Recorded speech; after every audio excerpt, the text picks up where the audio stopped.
In 1837, a blacksmith in Grand Detour, Illinois walked into a field and did something so simple, so obvious in hindsight, that it is almost embarrassing to explain. He picked up a broken steel saw blade. He looked at it, noticed how polished and slick the metal was from years of use. Had one thought. And because of that thought, one man, one scrap of steel, one moment, a company was born that would eventually become worth over $60 billion. Put more tractors on American soil than any other name in history, and fundamentally change what it means to be a farmer on this planet. His name was John Deere, and the crazy part? He was trying to solve a problem so small and so annoying that most men in his position had just given up and accepted it. This is the story of farming that nobody ever bothered to tell you properly. Picture the American Midwest in 1837. Picture the American Midwest in 1837. Prairie land, stretching as far as any eye can see, thick with dark soil that had been building nutrients for 10,000 years, the richest ground on earth, and farmers who had every reason to be thriving, except one problem. The cast iron plows that worked fine in the sandy soil of the East Coast became nightmares the moment they hit prairie earth. The heavy, sticky Midwestern clay clung to the iron blade like wet cement. Farmers had to stop their horses every few feet, climb down, and scrape the blade clean by hand before it could move again. A single acre could take hours. The land was everywhere. The time was not. John Deere watched this. John Deere watched this.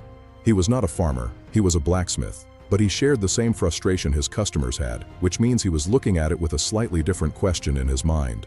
He looked at that broken saw blade and realized, polish, smooth steel, a surface so clean that nothing adheres to it, not soil, not clay, nothing. It does not grip. It sheds. He fashioned it into a plow blade. He tested it. The soil rolled off like water. He sold 10 plows in year 1. The next year he sold 40. By 1855, he was producing 13,000 steel plows annually. Farmers who had spent their lives losing half their working hours to a sticky blade suddenly found themselves covering 10 times the ground in a single day. One broken saw blade, one moment of noticing something that everyone else had stopped noticing because they had decided it was just how things were. That is how Deere & Company started. Not with a factory, not with investors, with a scrap of second-hand steel and a blacksmith who asked the right question. He made the first polished steel plow in America without a single customer order, without a patent, without a partner. He made it because the problem was real, and he happened to be the person standing next to a broken saw blade on the day he finally got tired of the problem being unsolved. The question that changed agriculture was not brilliant, it was just asked when nobody else was asking it. But John Deere was not the last rebel to look at something everyone else had accepted and ask the question that changed everything. Because 70 years later, a different kind of rebel was about to make an entirely different kind of machine. And he was not doing it in a blacksmith shop. He was doing it in a field, in the mud, watching his equipment sink. In practice, they were so heavy that they sank into soft ground. Wheels, even huge iron wheels, could not distribute that weight across the surface. A tractor that weighed thousands of pounds, pressing through 2 small contact patches, would bury itself in wet soil before it covered 20 feet. A tractor that weighed thousands of pounds pressing through 2 small contact patches would bury itself in wet soil before it covered 20 feet. Then, in 1904, on a field in Stockton, California, Holt tried something his workers had been quietly suggesting, and he had been quietly dismissing. He replaced the rear wheels with a continuous loop of wooden planks linked together by chain, a track that rolled along the ground, spreading the machine's weight across a long, flat surface instead of concentrating it on 2 small circles. The machine floated across the ground that had been swallowing his equipment for years. A photographer watching the test said the machine moved like a caterpillar. Holt kept the name. The caterpillar track did not just change farming, it changed war. The tank, every tank that ever existed, in every war since, runs on a direct descendant of the idea Benjamin Holt tested in a California field in 1904 because his wheels kept sinking in the mud. A man who needed to cross a wet field changed the shape of military history. One man changed farming with a scrap of broken steel, another changed it and warfare because his wheels kept sinking. But the wildest farming story in American history has nothing to do with machines at all. It is about 26 angry farmers, 1,000 miles of open highway, and the moment a man stood up in the United States Senate, pointed his finger at a senator's chest, and said 6 words that rang through the Capitol like a gunshot. That story is coming up next. It is 1969. America is at war in Vietnam. Woodstock has just happened. The Apollo moon landing is still fresh in everyone's memory. And in central Illinois, 26 corn and soybean farmers are loading supplies onto their tractors and preparing to drive them, on public highways, to Washington, D.C. Not for a parade, not for a photo opportunity. Because corn is selling for $1.10 a bushel, and nobody in power seems to care. And these 26 men have decided that if nobody is going to come to the farm to listen, then the farm is going to come to them. This is the story of the tractor drive of 1969, one of the most extraordinary acts of political protest in American agricultural history, and almost nobody has heard of it. The man behind it was a farmer named Larry Duzan from Oakland, Illinois. He was not a quiet man. A Cadillac-driving, 6-foot-plus force of nature who had been arguing about crop prices at the Oakland Cafe for years. He knew what corn cost to grow, he knew what it was selling for, and he knew the gap between those two numbers was the reason his neighbors were barely surviving. The problem was, nobody was listening. So Duzan had a wild idea. What if the farmers drove their tractors to Springfield, the state capital? What if they showed up, loud and impossible to ignore, and demanded to be heard? They drove to Springfield. It worked, locally, but it was not enough. Someone, maybe Duzan, said it plainly. Springfield is not where decisions are made, so they kept going. 26 farmers, open cab tractors, no heaters, no rain protection. A route that covered 6 states and nearly 1,000 miles of American highway. Traffic stopped around them. State police escorts picked them up and handed them off county by county. People lined rural roads to watch these machines crawl past at tractor speed, heading east toward a city that had no idea they were coming. It took weeks. When they arrived in Washington, they drove their tractors to the United States Senate building. And inside, facing senators who were not exactly thrilled about this disruption, a farmer named Tiny Hawkins, who was enormous, not tiny, stood up and pointed his finger directly into Senator Everett Dirksen's chest. Dirksen had made a dismissive remark about the farmers, something that suggested they were ungrateful, that conditions were not as bad as they claimed. Hawkins looked him dead in the eye and said 6 words. "We're here for parity, not charity." The room went quiet. Another farmer had brought a gunny sack of wheat. When they left the Senate that day, they tore it open and poured the grain down the Capitol steps. A reminder of who they were, a reminder that the floor senators walked on and the food they ate came from fields where people were desperate. The tractor drive of 1969 did not solve the farm crisis overnight. Political change is never that clean, but it inspired a decade of increasingly dramatic protests, including the famous Tractorcade of 1979, when hundreds of tractors blockaded Washington's Beltway, and it planted a seed in the national conversation about what farmers were actually owed for the work they did feeding the country. 26 men drove tractors from Illinois to Washington because they ran out of other options. Sometimes that is exactly what it takes. Rebellion has always been part of farming. Not the kind that makes headlines, but the quiet kind. The kind that happens when someone looks at a thing everyone accepts and says, "No, there has to be another way." And in France, in 2005, at noon on a Wednesday, that spirit showed up in the form of 1 man, 1 tractor, 20 furrows, and a plan to run for 24 hours straight, without stopping for anything except fuel. The goal was simple: plow more ground in a single day than any tractor had ever plowed before. The world plowing record. Most people have never heard of it. It has been traded back and forth between the biggest tractor manufacturers on earth, Case IH, Massey Ferguson, New Holland, like a heavyweight belt that gets re-challenged every few years when someone decides they want their name in the Guinness Book. In 2005, Case IH decided they wanted it back. They brought their most powerful production tractor, the STX 500 Steiger Quadtrac, 500 horsepower, running on 4 rubber tracks.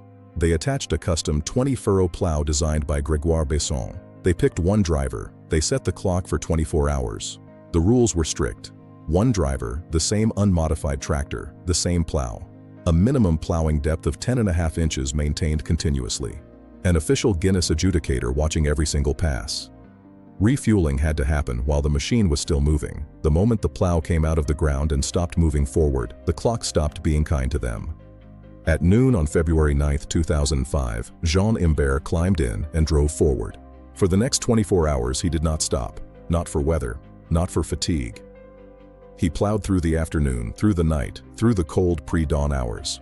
When the clock hit noon on February 10th, the adjudicators counted the acres, 792 acres, in 24 hours, 1 tractor, 1 driver, 1 plow. When the clock hit noon on February 10th, the adjudicators counted the acres, 792 acres, in 24 hours, 1 tractor, 1 driver, 1 plow.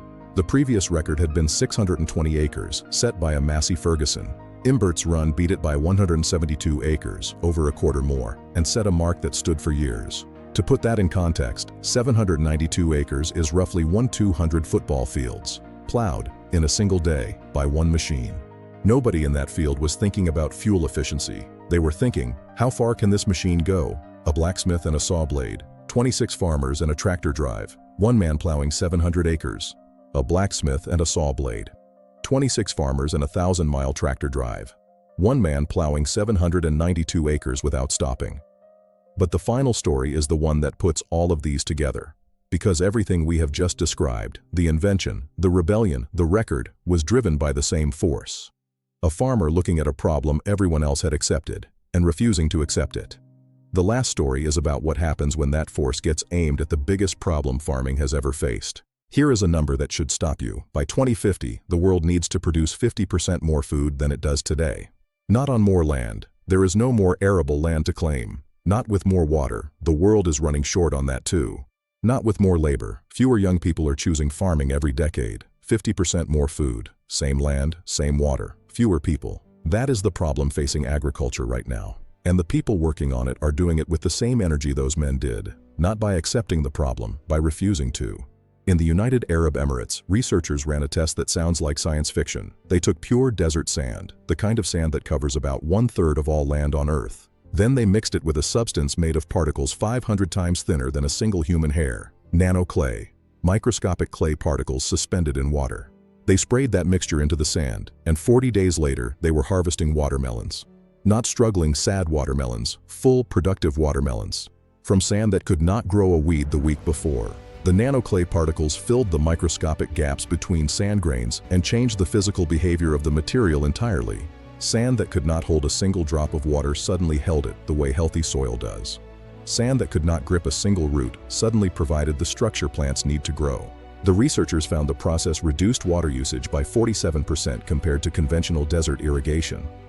In 40 days, a barren plot of Emirati desert became a functioning farm. This is not a lab experiment anymore. It is being scaled. It is operating in China and Saudi Arabia. 10 sites turned from desert to farmland already, with more coming. Every year, an area half the size of Britain becomes desert through erosion. The researchers believe nanoclay can run that process in reverse. They have already proven it is possible. Here is what ties every story in this series together. John Deere did not sit in a meeting. He looked at a problem and asked a question nobody else was asking, because they had stopped asking. Benjamin Holt did not have a research and development team. He watched his equipment sink into mud and refused to accept that sinking was the only possible outcome. 26 Illinois farmers did not have a media strategy. They had tractors and 1,000 miles of highway and the quiet certainty that if nobody was going to come to them, they would go to Washington. In 2005, Case IH decided they wanted it back. They brought their most powerful production tractor, the STX 500 Steiger Quadtrac, 500 horsepower, running on 4 rubber tracks. And in the UAE, researchers did not accept that deserts could not grow food. They asked one different question: what if sand could behave like soil? And then they answered it. Farming has never been about accepting the world as it is. It has always been about asking one different question at the right moment. Same question, different fields, different centuries. Every piece of food you have eaten today started with someone asking that question. Not in a boardroom, not in a laboratory, most of the time, in a field, on a tractor, on a patch of land that was not cooperating, with tired hands and a problem that had been unsolved long enough that everyone around them had stopped trying to solve it. The history of farming is not a history of technology, it is a history of stubbornness. The specific, beautiful, productive kind of stubbornness that looks at something everyone else has accepted and says, I don't think so. John Deere said it with a saw blade, Benjamin Holt with wooden planks, 26 farmers on a highway, Jean Imbert by keeping his plow in the ground for 24 hours. The researchers in the UAE are saying it right now in a country built on sand. And somewhere today, on a farm that nobody has ever heard of, in a field that is not cooperating, a farmer is about to say it again. With whatever is in their hands. That is what farming has always been, and that is exactly what it will always be.